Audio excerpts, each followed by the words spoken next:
Hey,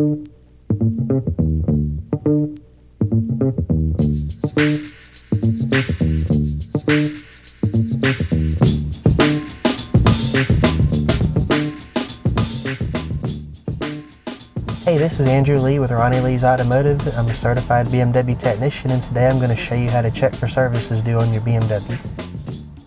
So here is the display screen, and what you'll do to check for services due on your BMW is come down to Vehicle Info, push down on the touchpad, you'll come to this screen, you'll come to Vehicle Status, touch down again, Service Required, and here will be a list of the services that your BMW needs, and it'll tell you a mileage and a date for when they're due.